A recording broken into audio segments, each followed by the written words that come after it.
فی الوقت تو شیر افضل خان مروت جو ہیں وہ عمران خان کے کاز کا ایک سپاہی ہے، جو ان کی کاز ہیں اس کو فائٹ کر رہا ہوں۔ میرے خیال میں یہ میری کمپریہنسو ڈیفینیشن ہے۔ اس کے علاوہ آپ سمجھتے ہیں اب شیر افضل مروت وہ ہے جو عمران خان کے کاز کی ایک جنگ لڑ رہا ہے؟ جی بالکل۔ سر نام بھی آپ کا شیر ہے، کام بھی آپ کے شیروں والے ہیں، وہ ہم نے ایک پروگرام میں دیکھ لیا۔ یہ اتنی ہمت، دلیری، بہادری کیسے آئی ہے؟ نہیں، میں یہ تو نہیں کہتا ہوں، یہ میرے خیال میں وہ کہتے ہیں نا اپنی ذاتی تعریف ہوگی، لیکن بیسیکلی میں وکیل رہا ہوں اور ہوں 30 سال سے میں ڈیل کر رہا ہوں کرائمز کو، ہر قسم کا جرم، دہشت گردی، قتل، مقاتلے، rape, narcotics, white collar crime, cyber crime, ساری زندگی جو ہیں وہ ہماری یا اس سائڈ پہ یا اس سائڈ پہ جرائم پیشہ لوگوں کے ساتھ گزری ہے، ظلم اور جبر کے ساتھ گزری ہیں، ہمیشہ انصاف دلانے کی کوشش کی ہے۔ تو جب آپ اس پیشے میں اتنی عمر گزار لیں تو اس کے بعد جو ہیں پھر آپ کے لیے یہ ڈر جو ہیں، جو میں بار بار کہتا آیا ہوں کہ یہ ایک ذہنی کیفیت ہوتی ہے۔ ہم نے بہت سارے لوگوں کو دیکھا ہے، اللہ نے جب ان کی زندگی جو لکھی ہوتی ہیں وہ اللہ ان کو اپنے پاس بلا لیتا ہے۔ میرا یہ انتہائی پختہ عقیدہ ہے کہ ہماری کوئی مصلحت ہمیں نہیں بچا سکتی ہے، اور ہماری کوئی بزدلی بھی جو ہے وہ ہمیں کوئی ریلیف نہیں دے سکتی ہے۔ جو وقت اللہ نے مقرر کیا ہے کسی بھی انسان کا، اللہ نے اسی وقت پہ اس انسان کو اٹھانا ہے، اور یہ میرے اپنے ذاتی تجربے کی بات ہے۔ اور پھر دوسری بات یہ ہے کہ اپنے علاقے میں اتنا کشت و خون دیکھا، اتنا ظلم دیکھا، اتنے لاشیں اٹھائی بشمول اپنے والد صاحب کی، کہ اب موت، زندگی، ڈر، خوف یہ لامعنی ہو چکے ہیں۔ بلکہ اب میں کہتا رہتا ہوں کہ ہم نے اپنے علاقے میں تو دوزخ دیکھ لی ہے، اور اب تو پاکستانی دوزخ بنتا جا رہا ہے۔ تو لہٰذا یہ جو زندگی ہیں، اب سمجھے کہ ہم دوزخ میں گزار رہے ہیں، تو لہٰذا کون سی زندگی اور کس امید کے لیے آدمی اس زندگی سے پیار کرے؟ تو بہتر نہیں ہے کہ آدمی اپنا سارا پلڑا اسی کاتے میں ڈال دے جس میں آپ دیکھ سکتے ہیں کہ آپ کی یہ کوشش شاید پاکستانیوں کی تقدیر بدل دے، پاکستان کی تقدیر بدل دے، ہمارے آنے والے بچوں کی۔ ہماری تو جو زندگی تھی اسی کشت و خون میں گزری، اسی جہالت میں گزری، ظلم و جبر میں گزری۔ تو لہٰذا آنے والے بچوں کو ہم ایک محفوظ پاکستان تو دے سکیں، جہاں پہ عباد فاروق کے بیٹے عمار فاروق جیسا بچہ جو ہیں وہ ان تکالیف سے نہ گزرے، اور جہاں پہ لوگوں کے گھر جو ہیں، ان کی خواتین جو ہیں وہ اس طرح نہ گھسیٹی جائیں، ان کے چادر اور چار دیواری کا تحفظ ہو، تقدس ہو۔ بنیادی انسانی حقوق کی جنگ ہے، لوگوں کی آزادی کی جنگ ہے۔ کیوں کر آپ تقریباً پولیٹیکل لینڈسکیپ سے پی ٹی آئی کی پنجاب، سندھ اور بلوچستان میں لیڈرشپ جو ہے ایلیمینیٹ کر چکے ہیں، اور جو رہی صحیح ہیں ان کو اپنے جیلوں میں ڈالا ہوا ہے، اور ہم آزاد اور منصفانہ الیکشن کی بات کر رہے ہیں، دنیا بھر میں ہو رہے ہیں۔ یہاں آپ کو ماحول نظر آ رہا ہے کہ کوئی آزاد اور منصفانہ الیکشن جو ہے ان حالات میں پاکستان تحریک انصاف کے ساتھ جو رویہ روا رکھا گیا ہے ہو سکتے ہیں؟ ٹھیک ہے مروت صاحب، یہ بتائیں آج کل آپ کی ایک لڑائی ٹرینڈنگ پہ عفنان اللہ صاحب کے ساتھ ہوئی، وجہ کیا بنی؟ کیوں لڑائی کی آپ نے؟ دیکھیں، عفنان اللہ والی لڑائی میرا خیال ہے یہ ڈسٹریکشنز ہوں گی، یہ اس پہ ہم باتیں کریں۔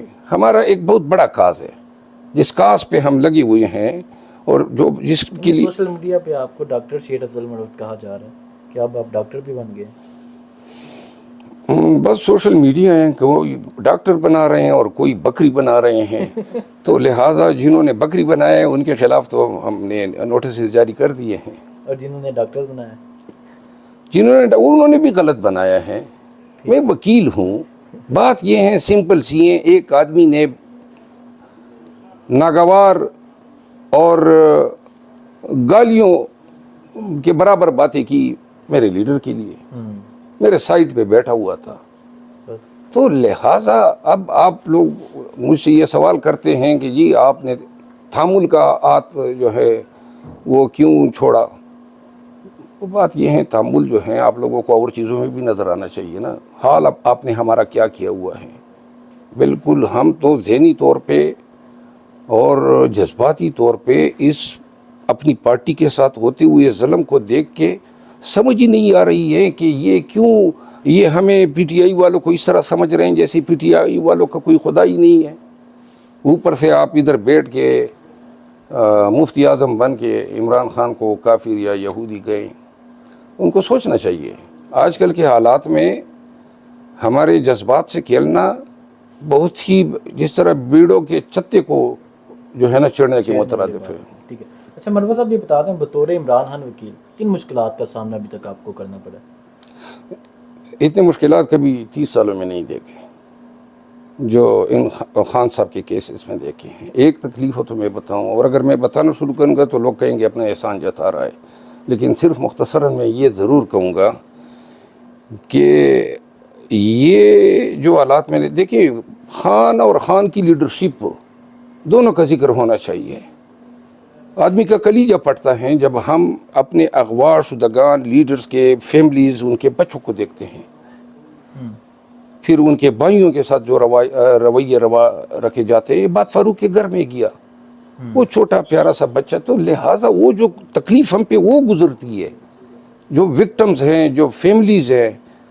خان تو پھر بھی سینہ تھان کے اور للکار کے کہتا رہا کہ جی میں تو ہر قسم کی تکلیف کے لیے. لیکن وکیل پہ پروفیشنل ایموشنل اور سائیکولوجیکل امپیکٹس ہوتے ہیں اپنے کلائنٹ کے ساتھ زیادتی کا. تو علاوہ اس کے پھر ناانصافی ہم دیکھ رہے ہیں. پہلی دفعہ بڑے دھڑلے سے ہمارے ساتھ ناانصافیاں ہو رہی ہے. چیزیں بڑی مطلب ہیں کہ مینیور کی جا رہی ہیں. یہ چیزیں ہم نے نہیں دیکھی تھی. پھر وکلا کو جو تکالیف دی جا رہی ہیں مختلف اطراف سے اور مختلف چیزوں میں. پاکستان تحریک انصاف کے ورکر وکلا پہ اعتراضات تو کر رہے ہیں. ان کو یہ چیز احساس ہونا چاہیے کہ ہم اپنے نظام میں جب کسی انصاف جس کے ساتھ نہ ہوا ہوتا ہے یعنی جو وکٹم ہوتا ہے انجسٹس کا اس کے لیے جب ہم انصاف کے لیے کوششیں کرتے ہیں تو ہمارا قوت بازو عدالتیں ہوتی ہے. اور دنیا بھر میں یہی نظام ہے. اس کے بعد جو ہیں وہ خدا کی ذات ہے. تو یہاں پہ تو ہم عدالتوں سے بھی فائٹ کر رہے ہیں. وہ ہمارے ہاں پورا نظام اور نظام بے شک کمپرومائز ہوتا لیکن کورٹ جو تھی وہ ہماری واحد امید ہوتی ہے اور ہر معاشرے میں ہوتی ہے. یہ چیزیں جو ہیں.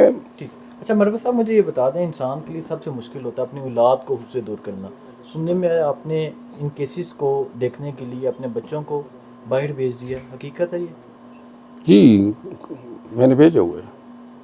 صرف اس وجہ سے کہ بچوں کی وجہ سے کوئی مشکلات آپ پہ نہ آئیں. کیا سر ایسا محسوس ہوتا ہے آپ آباد کے گھر گئے ہیں وہاں بھی ایک چھوٹا سا بچہ معصوم سا بچہ جو اس دنیا سے چلا گیا.